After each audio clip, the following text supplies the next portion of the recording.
तीन अमीर और दो गरीब बहू की ठंड। पद्मिनी की 5 बहुएं थीं। जहां उसकी 3 बहुएं बेहद अमीर घराने से ताल्लुकात रखती थीं, वहीं 2 बहुएं बेहद गरीब घर से थीं, जिस कारण न सिर्फ उन्हें सास की बल्कि तीनों अमीर बहू के ताने बाने भी सुनना पड़ता था। रोजाना की तरह दोनों गरीब बहुएं रसोई घर के कामों में जुटी हुई थीं। हिमानी बहू, अरे ओ हिमानी बहू, अरे ओ हिमानी की बच्ची जिंदा है कि निपट गई? आई माँ जी। हाथों में चाय लिए हुए हिमानी हॉल में आती है। ये लीजिए माँ जी चाय। क्यों री मेरी गरीब बहू, चाय बना रही थी कि बीरबल की खिचड़ी? इतना बखत लगता है? माँ जी अब घर बार का सारा काम काज भी तो इतना है कि दिन भर काठ की कठपुतली की तरह नाचना पड़ता है। आहा, अरे मेरे जमाने में तो एक अकेली लुगाई घर भर का काम नाच कर देती थी, और तुम 2 जन भी कम पड़ रही हो। मेरी तीनों बहुरानियों के लिए चाय क्या तेरा बाप लाएगा? माँ जी तीनों देवरानी भी अपना हाथ पांव भी तो चला सकती है। क्यों, तेरे हाथ पांव में घुन लगा है? चुपचाप जा और चाय लेकर आ। जी माँ जी। सास की बात सुनकर हिमानी बुदबुदाते हुए रसोई घर आती है। जाने सासू माँ सिर्फ हम दोनों बहुओं के साथ ये बुरा बर्ताव क्यों करती है? ऐसा जान पड़ता है हम दोनों इस घर की बहू नहीं बाई हैं। आजकल के दौर में लोग उनसे भी इतने बेरुखी से पेश नहीं आते होंगे। जाने ये 3 रिहायशी तितलियां ऐसी कौन सी पट्टी पढ़ाती है माँ जी को, जो माँ जी इनका तो गुणगान किए रहती है और हमारी गरीबी की हंसी उड़ाने का एक मौका नहीं छोड़ती। हिमानी, कुड़कुड़ाने से कुछ हासिल ना होगा, क्योंकि यहाँ हम गरीब बहुओं को सुनने वाला कोई नहीं है। गरीब बहुओं की बातों में उनकी बेबसी सीधे तौर से साझा हो रही थी। जहां 2 गरीब बड़ी बहुओं की दशा नौकरानी से भी निराली थी, वहीं 3 बहुएं छोटी होने के बावजूद सारा दिन बस हुक्म चलाती। समय के साथ सर्दियों का आगमन हो जाता है। हॉल में बैठी पद्मिनी की 3 अमीर बहुएं कहती हैं, सासू माँ सर्दियाँ आ चुकी है।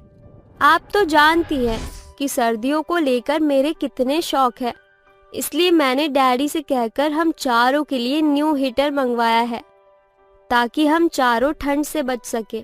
माँ जी, कल ही मैंने भी सर्दियों की खूब सारी शॉपिंग की है। ये देखिए, खास आपके खातिर मैं ये पश्मीना की शॉल लाई हूँ। तोहफे देना क्या तुम तीनों बहू को आता है? मैंने भी तुम तीनों के लिए नई रजाई बनवाई है। माँ जी, इसकी क्या जरूरत थी? अरे जरूरत कैसे ना थी, तुम्हारे कमरे की रजाई पतली हो चली है। मैं नहीं चाहती कि मेरी तीनों बहुएं रात भर ठिठुरे, इसीलिए बिना देरी किए मैंने रजाई बनवा दी। और फिर तुम्हारी सास के पास पैसों की कमी क्या है? अचानक पद्मिनी की 2 बहुएं भी बोल पड़ती हैं। माँ जी, अब जब आपने देवरानी जी के लिए रजाई बनवाई है, तो लगे हाथ मेरे और हिमानी के लिए भी रजाई बनवा देती। समाचार में सुनने को आ रहा है कि इस साल रिकॉर्ड तोड़ सर्दियाँ पड़ने वाली हैं। ऐसे में हम दोनों बहुएं इस पतले दुबले कंबल से कैसे काम चलाएंगी? आहा, क्यों री मेरी गरीब बहुओं, पद्मिनी के पास में क्या पैसे के पेड़ लगे हैं?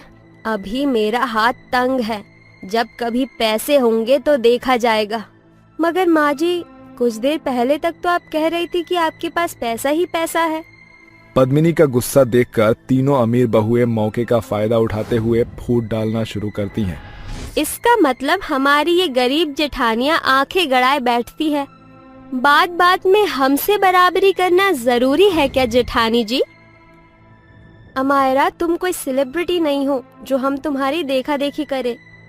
देख लीजिए माँ जी, हमारी ये गरीब जेठानी जी कहाँ का गुस्सा कहाँ उतार रही है। एकदम खरा बोल रही है आशना बहू तू। चौका बर्तन करने में मेरी गरीब बहू के हाथ पांव जवाब दे जाते हैं, मगर बोलते वक्त जुबान गज भर की हो जाती है। ऐसा कहकर पद्मिनी चली जाती है और आहाना कहती है, हमारी सासू माँ की गरीब बहू, तुम चाहे कितने भी पापड़ बेल लो, मगर हम तीनों की जगह कभी नहीं ले सकती। हमारी किस्मत कोहिनूर के हीरे जैसी है, और तुम उस गरीब गलीचे थाक में पड़े उस कीच के समान हो, जिसे देखकर लोग नाक सिकोड़ते हैं। ऐसे ही कई सप्ताह बीत जाते हैं, जिसके साथ बेतहाशा सर्दियां बढ़ जाती है। जहां एक और अमीर बहुएं अपने गद्देदार बिछौने पर भारी भरकम रजाई में मजे से सो रही थी, वहीं बेचारी गरीब बहुओं को सर्दी की सारी रात एक पतले दुबले कंबल में काटना पड़ता है।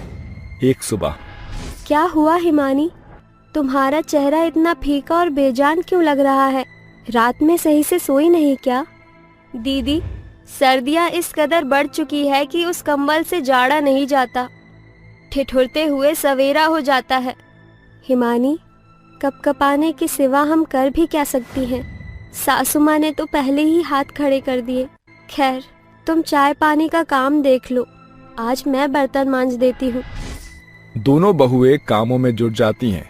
जैसे ही सुरभि बर्तन धोने के लिए नल खोलती है, पानी बेहद ठंडा आता देखकर वो अपनी सास के पास आती है और वो अपने कमरे में रजाई ओढ़कर हीटर के पास बैठी थी।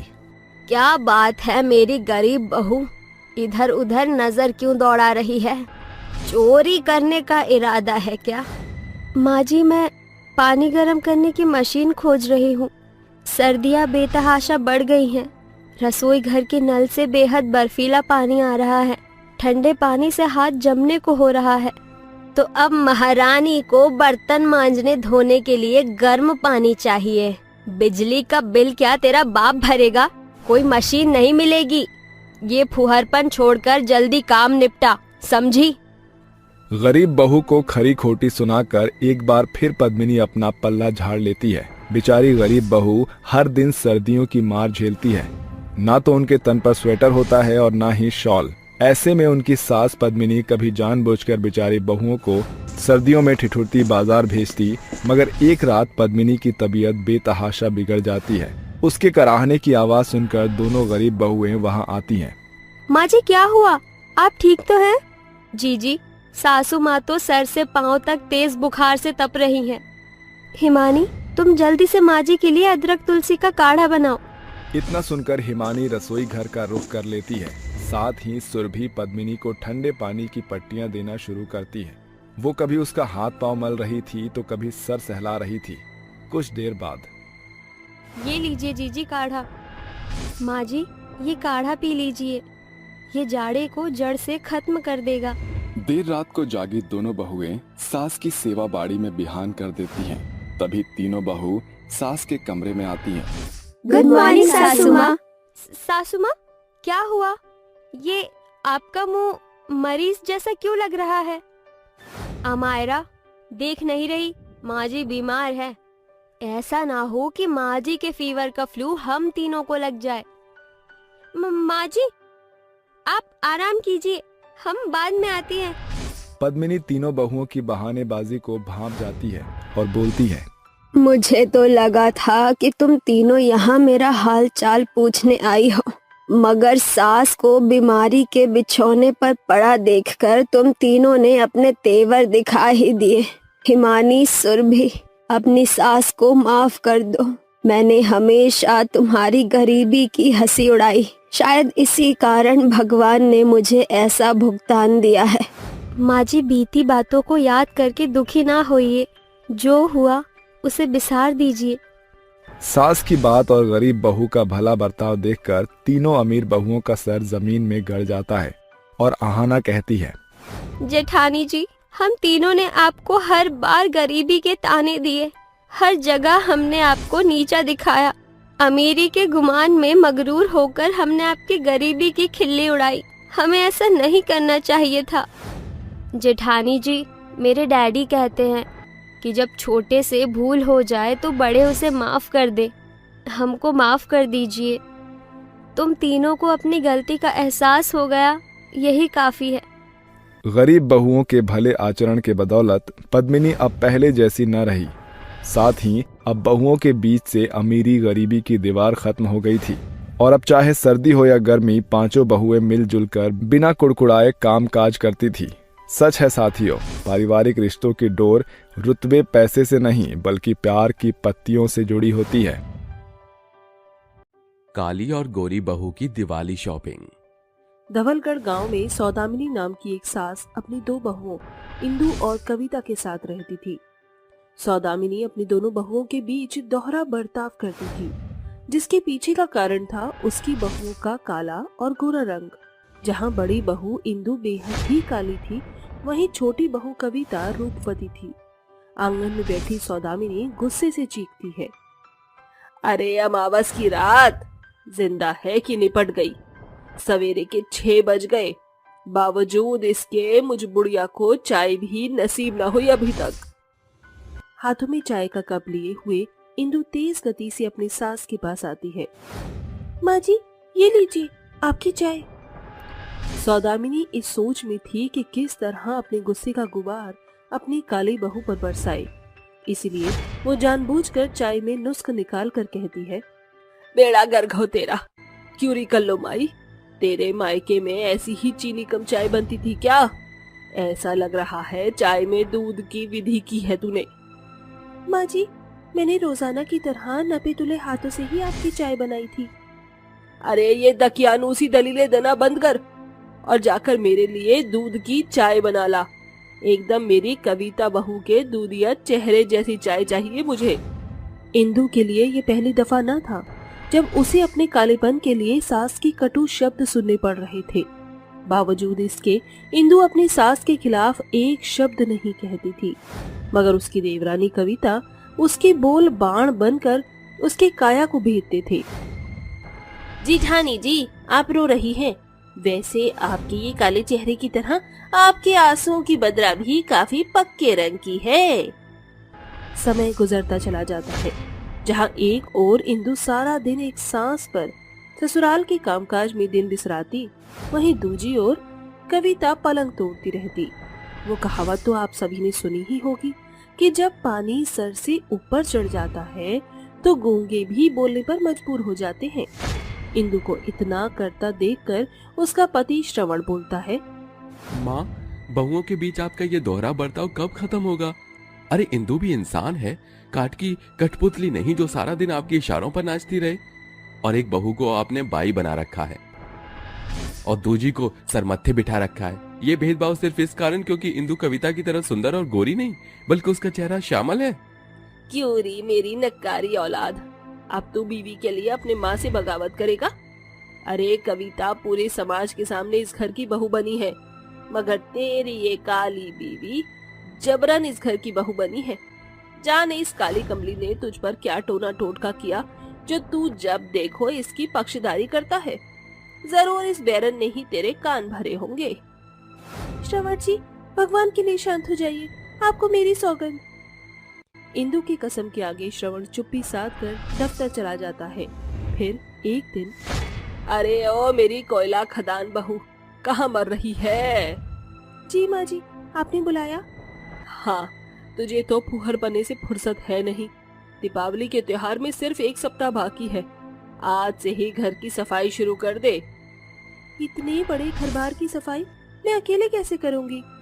बेहतर होता कि आप हम दोनों बहुओं के बीच दिवाली की सफाई का बंटवारा कर देती। मैं और दिवाली की सफाई बिल्कुल भी नहीं। माँ जी, जेठानी जी जानबूझकर मुझसे दिवाली की सफाई करवाना चाहती हैं, ताकि मैं भी इनकी तरह काली कुरूपा हो जाऊं। सौदामिनी अपनी गोरी बहू के भड़काऊ बोलबाले में आकर बेचारी काली बहू पर बिगड़ते हुए बोलती है, कान खोल कर सुन ले मेरी काली बहू, दिवाली की सफाई तुझे ही करनी है और वो भी अकेले, समझी? ये तेरी सास की सख्त चेतावनी है। इस तरह कविता कामों से बच निकलती है और दिवाली की सफाई का सारा भार बेचारी काली बहू के कंधों पर पड़ जाता है। वो चढ़ते सूरज की लालिमा के साथ अपनी सास और देवरानी की जी हुजूरी करने के बाद दिवाली की साफ सफाई में संलग्न हो जाती। जैसे तैसे 2 दिन के अंतराल में वो दिवाली की सफाई खत्म हो जाती है। तभी कविता अपनी सास सौदामिनी से कहती है, माँ जी, कल धनतेरस है, डैडी ने मुझे घर बुलाया है। अब शादी के बाद बहू का मायके खाली हाथ जाना जचता नहीं और मेरे पास कोई कोरी साड़ी भी नहीं बची। सभी एक न एक बार पहन चुकी हूँ, इसीलिए मुझे साड़ी चाहिए। अरे बहू परेशान मत हो, तेरी सास तुझे कल सवेरे ही शॉपिंग पर ले जाएगी।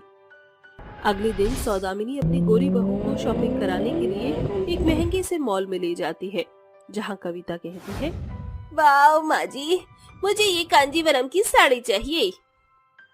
मैम, इस मॉल की सबसे महंगी साड़ी है, पूरे 21,000 की साड़ी है ये सुनकर कविता जानबूझकर हताश होने का स्वांग रचाती है, जिसे देखकर उसकी सास कहती है, अरे बहू, तू सिर्फ साड़ी पसंद कर, पैसों की चिंता अपनी सास पर छोड़ दे।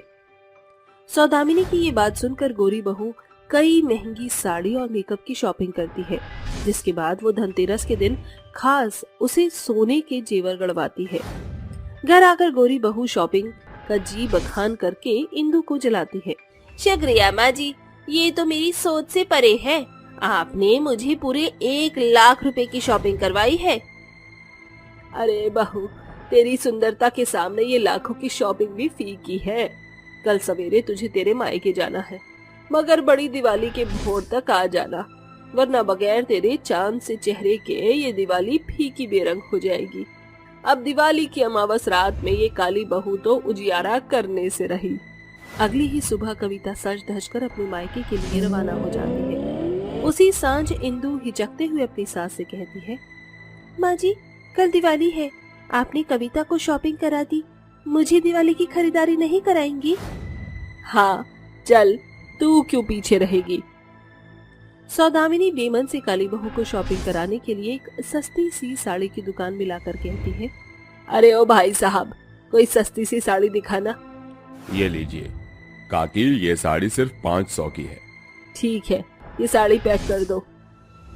इसके बाद सौदामिनी घर की ओर अग्रसर होने लगती है, जिसे देखकर इंदु कहती है, माँ जी, आप इतनी तेजी से कदम क्यों बढ़ा रही हैं? आपने बगैर मेरी पसंद पूछे ही सस्ती सी एक साड़ी खरीद ली और वही कविता को लाखों की शॉपिंग कराई। दिखा दी डाह। अरे मेरी गोरी बहू की बराबरी करने से पहले अपने बेरंग चेहरे को देख लिया कर। तेरे इस पक्के रंग पर 5 लाख और 500 की साड़ी एक सी ही लगेगी, तो खामखा क्यों शॉपिंग का बिल बढ़ाना। अब चल चुपचाप, नकूशा कहेंगी। सास की बुरी बातों को सुनकर बेचारी बहू चुप्पी साध लेती है। दिवाली के दिन कविता ससुराल आ जाती है। उस सांझ सभी दिवाली का जश्न मना रहे थे, मगर काली बहू दीवट पर बैठी थी। तभी आसमान से उड़ता हुआ एक रॉकेट बम सौदामिनी की साड़ी पर आ गिरता है। देखते ही देखते उसकी साड़ी आग की लपटों में सन जाती है। आह, अरे कविता बहू, बचा मुझे। माफ करना माँ जी, आपको बचाने के चक्कर में मेरा सुंदर रूप झुलस गया तो। कविता अपने कदम पीछे कर लेती है। वहीं काली बहू इंदु बिना अपनी जान की परवाह किए सास को बचाने की खातिर आग में कूद पड़ती है। तभी आस पड़ोस के लोग पानी की फुहार से आग पर काबू पाते हैं और इंदु बोलती है, माँ जी, आप ठीक तो हैं? ये सुनकर सौदामिनी के चेहरे पर प्रश्न चिन्ह पड़ जाता है। उसे बीता सब कुछ याद आ रहा था, जिसके बाद वो पछताते हुए कहती है, बहू, मुझको माफ कर दे। मैंने हमेशा तुझे जली कटी बातें सुनाई, बावजूद इसके तूने आज मेरी जान बचाई है। कविता ने एक ही पलछिन में मुझसे पल्ला झाड़ लिया, मगर तूने मुझे बचाया। तूने मुझे आज ही समझाया कि रिश्तों की पहचान रंग रूप से नहीं, बल्कि साझेदारी से साबित होती है। आज से तू इस घर की लक्ष्मी है बहू। माँ जी, ये माँ लक्ष्मी की ही महिमा है जो आज मुझे पूरे तौर से बहू की पहचान मिल गई। शुक्रिया माँ जी। इस तरह दीपावली के सुनहरे मौके पर काली बहू को सम्मान सहित बहू का पुख्ता पद मिल जाता है और समय के साथ कविता में भी सुधार आ जाता है। जादुई सोना पंप। ये कहानी है कंचनपुरा गांव की, जहां सैकड़ों संयुक्त परिवार एक साथ रहा करते थे। मगर कुछ दिनों से गांव एक घनघोर श्राप से जूझ रहा था, जिसे एक वक्त में जो कंचनपुरा गांव फसल की बोरियों और जलाशयों की आपूर्ति के खातिर जाना जाता था, आज उस गांव की दशा बेहद बंजर और दयनीय हो चुकी थी। गांव के प्रांगण में बैठे लोग अपना दुख एक दूसरे से साझा कर रहे थे। ऋषि के रूठ जाने से हमारे गांव की दशा इतनी दयनीय हो चुकी है कि गांव के बड़े से लेकर बच्चा दाने दाने को मोहताज हो चुका है। अरे दाना मिलना तो दूर, बच्चा पानी की एक बूंद को भी लख रहा है। लगता है इंद्रदेव तक हमारे गांव की गुहार नहीं पहुंच रही है। रमुआ और जुगनू को यह खबर न थी कि उनका दुख आकाश मंडल में बैठे इंद्रदेव देख रहे थे, जो कहते हैं, यह गांव बेहद दुख और दुविधा में है। इन्होंने मेरा आह्वान किया है, इसलिए अब मुझे इन्हें दुखों के दलदल से उबारना होगा। क्षण भर के भीतर ही इंद्रदेव एक किसान का भेष धरकर गांव में दस्तक देते हैं। जय राम जी की भाई, बड़ी दूर डगर से आया हूँ, प्यासा हूँ, थोड़ा पानी मिलेगा क्या? अरे भाई, यहाँ हम खुद एक बूंद पानी के लिए बिलबिला रहे हैं। हमारे लिए खुद दाना पानी पूर्ति नहीं पड़ रही है। हमारे गांव की दयनीय दुखी दशा क्या तुम्हें दिख नहीं रही है? भाई साहब, दुख तो जीवन का संगम है, धीरज धरो, ऐसे कुरकुराने से काम नहीं चलेगा। कैसे धीरज धरे? सोना उगलने वाली गांव की धरती सूखी पड़ी है, बीज बोने वाली जमीन उसर बंजर हो चुकी है। ऐसे में बोएंगे नहीं तो काटेंगे क्या और खाएंगे क्या? भाई, आकाश के पंछियों से सीखो, जो ना बोते हैं ना काटते हैं, तो भी क्या हुआ, भूखे सोते हैं? नहीं ना, भगवान पर भरोसा रखो, ये वक्त भी गुजर जाएगा। इसके बाद इंद्रदेव वहां से चले जाते हैं। उस रात गांव गहरी नींद में सो रहा होता है।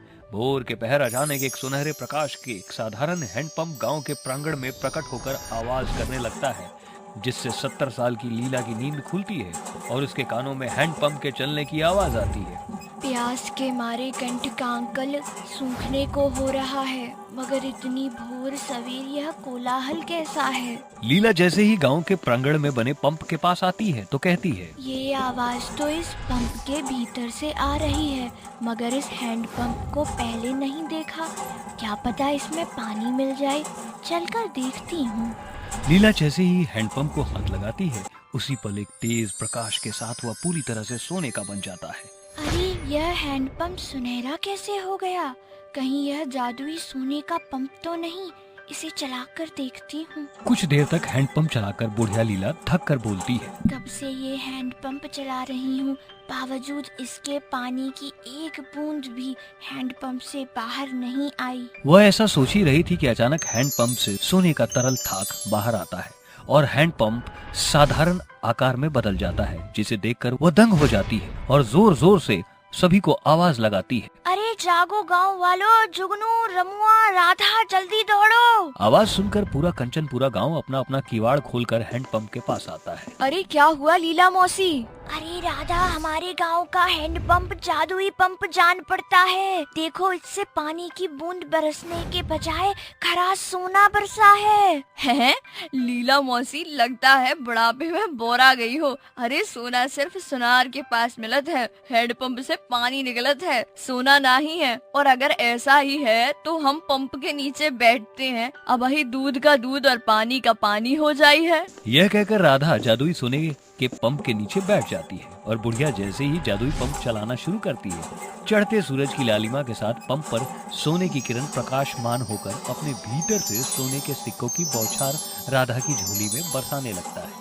आरी मोरी मैया, ये क्या माया है? इतने दिनों से जिस पंप से पानी की बूंद तक नहीं निकली थी, वह सोने के सिक्के बरसा रहा है। यह जादुई सोने का पंप अपने भीतर से सोने के सिक्के बरसाकर हमें ये पैगाम सुना रहा है कि अब इसे हमारे कंचनपुरा की काया पलट होगी। यह जादुई सोने का पंप हमारे गरीब गांव में सुनहरा सोता बनकर आया है। हाँ मौसी, सबसे पहले हम इस सोने के पंप से मिले सोने के सिक्कों का सुनार से सौदा करके मिले हुए मोल से गांव में पानी का हैंडपंप लगाएंगे। सभी जन प्यास से आतुर है। हाँ जुगनू, जाओ और इस जादुई पंप से मिले सारे सोने के सिक्कों को बेचकर सभी का पेट भरने का प्रबंध करो।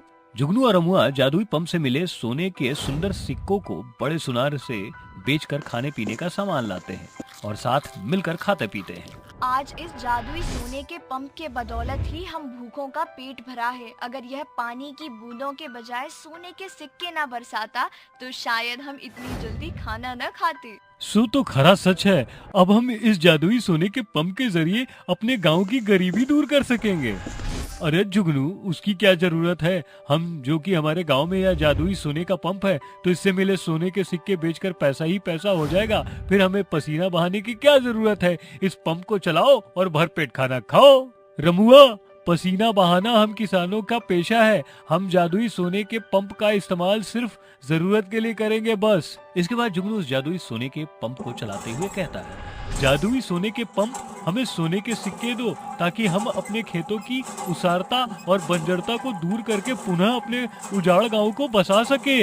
जुगनू के इतना कहते ही पंप सुनहरे प्रकाश के सोने के साँचे में ढलकर अपने भीतर से चमचमाते सोने के सिक्कों की बौछार कर देता है, जिसे देखकर जुगनू कहता है, शुक्रिया जादुई सोने के पंप, अब इन सोने के सिक्कों से हमारे बंजर खेत खलिहानों के लिए खाद, बीज इत्यादि का प्रबंध हो जाएगा, जिससे हम खेती शुरू कर सकेंगे। जादुई सोने के पंप से मिले सुनहरे सिक्कों से गांव का पूरा पुरुष प्रधान किसानों का तबका जमीन की बंजरता का बदलाव देखकर खेती बाड़ी करने लगता है, मगर जानवरों की दशा अभी बेहाल थी, जिसे देखते हुए लीला कहती है, जादुई सोने के हैंडपंप से हम गांव के गरीबों का जीवन तो पटरी पर आ गया है, मगर यह बेचारे बेजुबान जानवर जलाशय के सूख जाने के चलते पानी के लिए छछन रहे हैं। अब इस जादुई सोने के हैंडपंप की सहायता से ही बात बनेगी। फिर लीला जादुई सोने के हैंडपंप को पुकारती है, ए जादुई सोने के हैंडपंप, इसी पल छिन सोने के सिक्के बरसाओ ताकि बेजुबान जानवरों के लिए जलाशय में पानी की पूर्ति हो सके।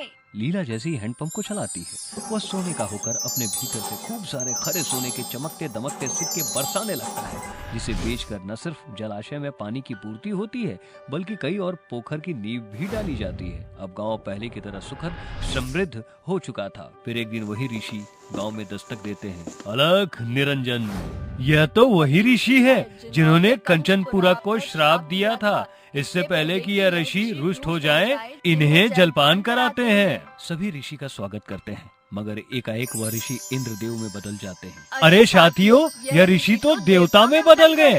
हैरान न हो, तुम्हारी परीक्षा करने वाला ऋषि इंद्रदेव यानी कि मैं ही था। दाने पानी पर मोहताज होने के बाद भी तुमने मुझे दोष न दिया, तब मैंने तुम्हें यह जादुई पंप दिया, मगर जादुई सोने के पंप से भी तुमने अपना स्वार्थ न साधा।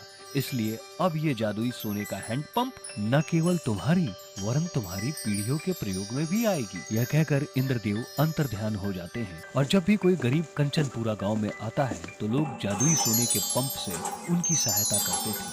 कंचनपुरा गांव के लोग अपनी परीक्षा के परख में खरे उतरे, जिसकी बदौलत आज उनके गांव में जादुई सोने का हैंडपंप है। इसलिए साथियों, सदा स्वार्थी नहीं बल्कि कभी कभार गरीबों की सुखड़ी सफर में सारथी बनना सीखिए। चुड़ैल ट्रेन और 10 बच्चे।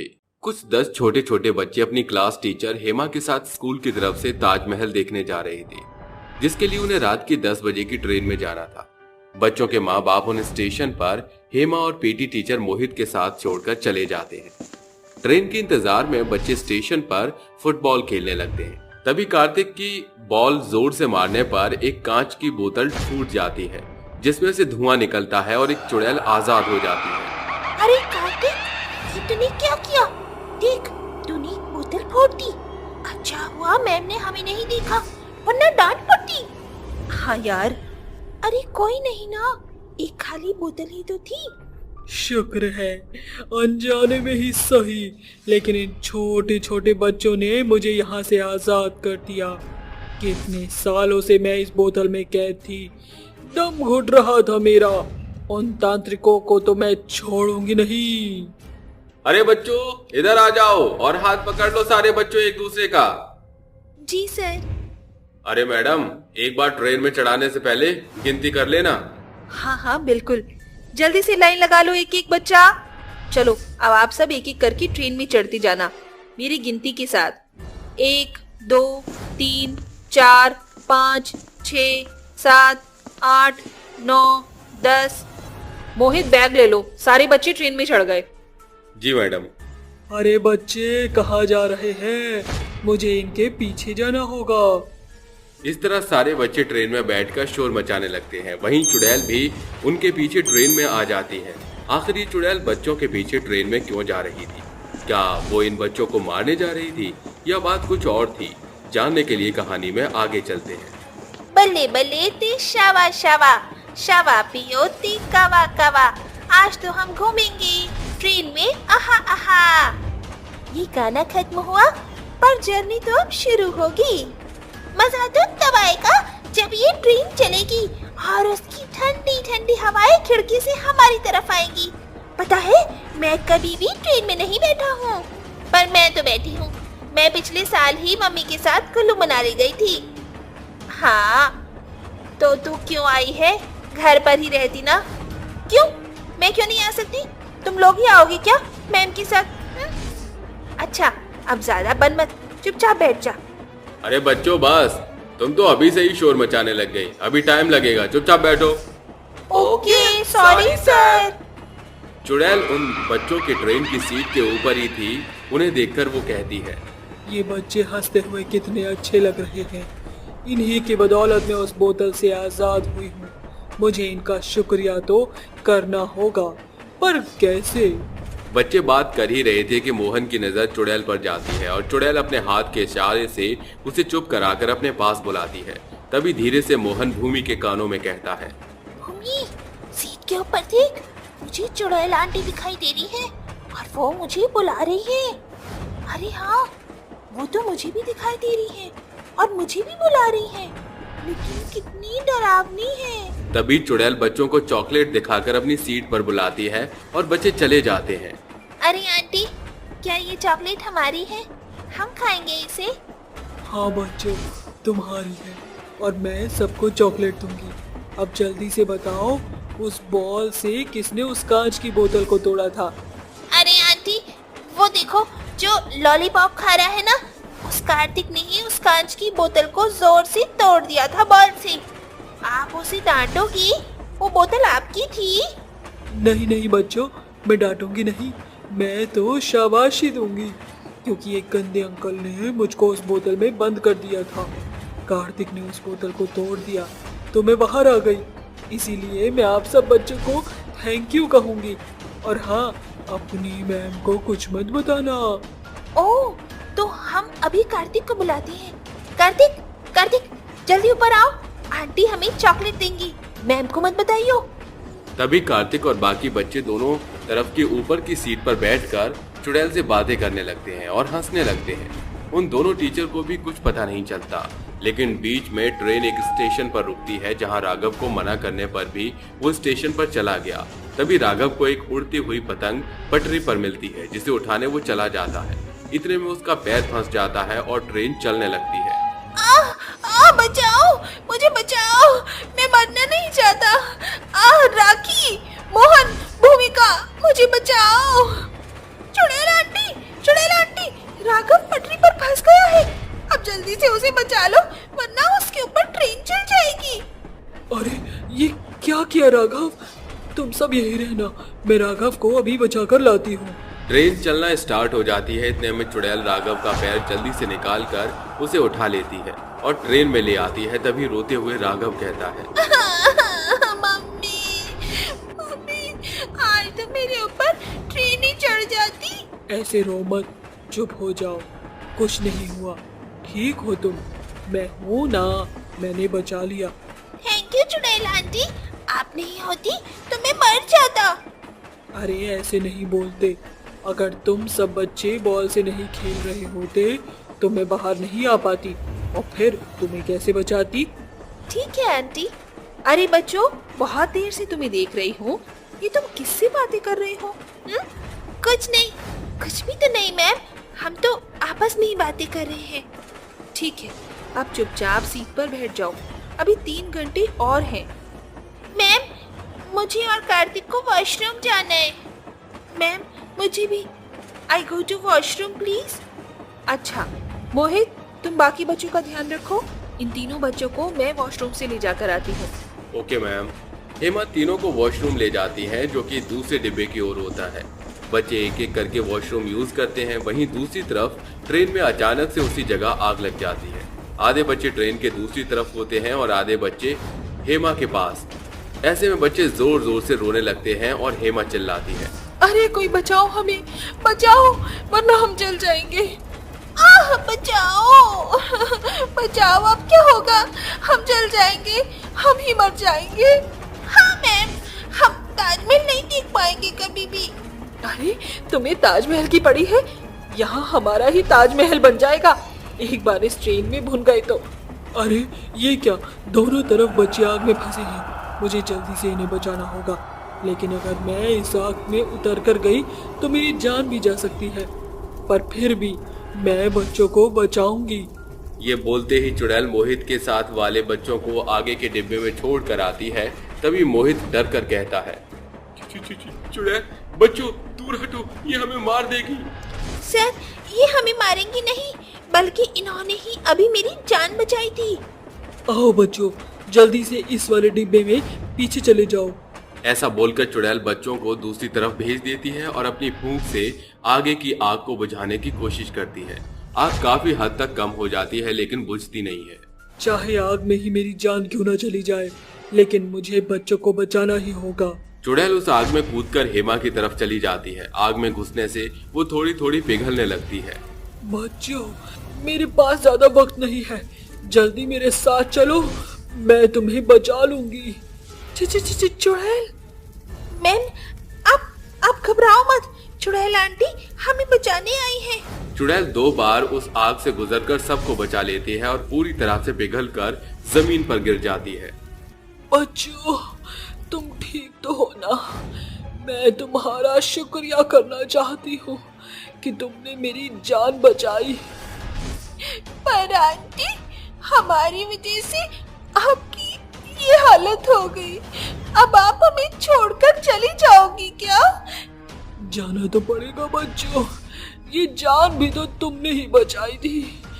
मैंने अपनी जान तुम पर कुर्बान कर दी।